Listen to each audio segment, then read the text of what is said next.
The first week of the new school year was always noisy, but that Monday carried a strange tension, like something was waiting to happen.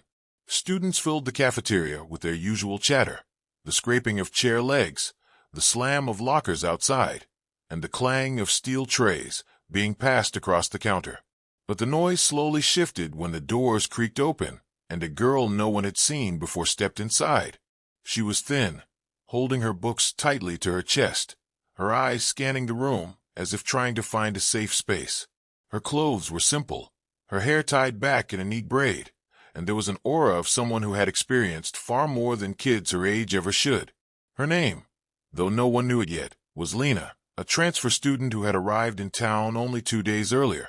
Her family had moved suddenly, and rumors had already begun to brew. Some said her father was in the military. Others whispered that her family lost everything in a fire. But the truth was far more painful. Lena had moved because she had been bullied so brutally at her previous school that she ended up in the hospital. And now, trying to begin again, she stepped into this cafeteria with hope that maybe this time would be different. But schools have a way of testing the fragile. At the far end sat the group everyone knew too well, the self-proclaimed kings of the campus, a trio of bullies who had turned intimidation into entertainment. Their leader, Brett, leaned back in his chair like a throne, his arms crossed confidently. He spotted Lena immediately, and a cruel grin formed on his face. His friends, Mason and Cole, turned to look as well, chuckling under their breath, as if they'd just seen their next target delivered gift-wrapped. Lena did her best to ignore the stares and walked toward an empty table near the corner. But the cafeteria was an ecosystem built on hierarchy, and the predators always noticed the prey.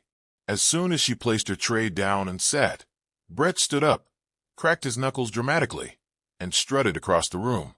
His footsteps echoed, louder than they should have, because the cafeteria had gone unusually quiet.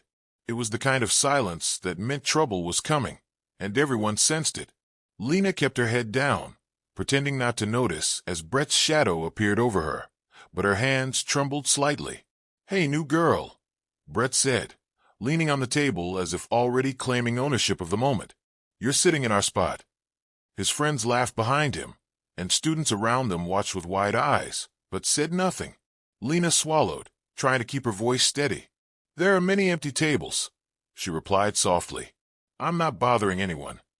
But Brett didn't care about logic. Bullies never did. He tapped the surface of the table with his finger, each tap echoing with a kind of merciless rhythm. "I said you're in our spot," he repeated. Then, without warning, he grabbed the front of her tray, yanked it away, and tossed it to the floor. The crash made Lena flinch. Food splattered across the tiles, a smear of mashed potatoes, marking the moment everyone would remember. Mason and Cole stepped forward, and before she could react, they grabbed her by the arms. Lena gasped as they lifted her, ignoring her pleas to stop. Then, with a shove so sudden she barely had time to breathe, they threw her onto the lunch table. Students gasped, some stood, others covered their mouths. The sound of her body hitting the table echoed across the cafeteria. Pain shot through her back, but what hurt more was the humiliation. The bullies laughed, as if her suffering was entertainment. Lena tried to sit up, her eyes watering, her voice small but brave. "Please stop," she whispered. But Brett only smirked, leaning in close. "Welcome to our school," he said. "Hope you enjoy your stay." He flicked her braid as if mocking her, then stepped back, ready to walk away from the scene he created.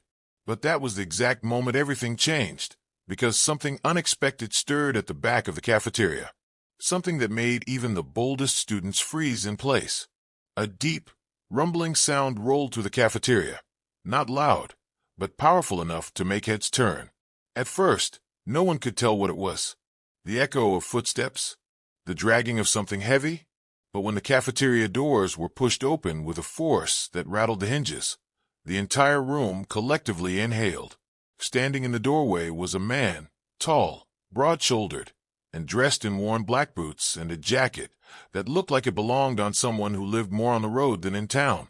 Behind him stood 3 more figures, each with the same hardened expression, each carrying the unmistakable presence of people who had been through real battles, the kind no schoolyard bully could ever imagine. The cafeteria fell dead silent, and even Brett's smirk faded. The lead man scanned the room, his sharp eyes landing directly on Lena, still half-curled on the cafeteria table, trembling. And then he spoke, his voice calm but carrying a weight that sent goosebumps down everyone's arms. "Lena," he said, "are you okay?" Students exchanged confused glances. No one had seen these men before. No one knew who they were. But Lena recognized the voice immediately. Her breath hitched, and tears welled in her eyes. Not from fear this time, but from relief. "Uncle Riggs," she whispered. The man nodded. He was not her real uncle, but he was something even better. Her father's closest friend, a retired special operations veteran who had taken responsibility for Lena after learning what she had survived in her previous school.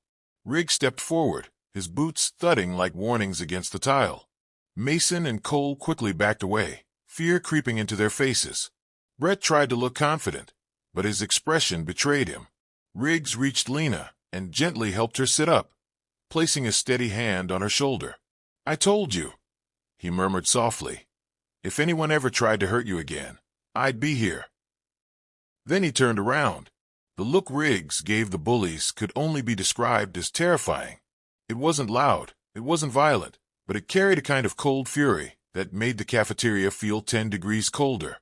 He walked toward Brett, each step slow and controlled, like a lion approaching a trembling hyena. "You threw her," Riggs said quietly, almost conversationally, onto a table. Brett swallowed hard. "We were just messing around," he stuttered. Riggs leaned in slightly. "You call that messing around?" His voice dropped lower. "Let me teach you something about what messing around looks like to someone who's seen real danger." Brett's legs nearly gave out. Students watched, frozen between fear and awe. No one had ever seen a bully get confronted like this.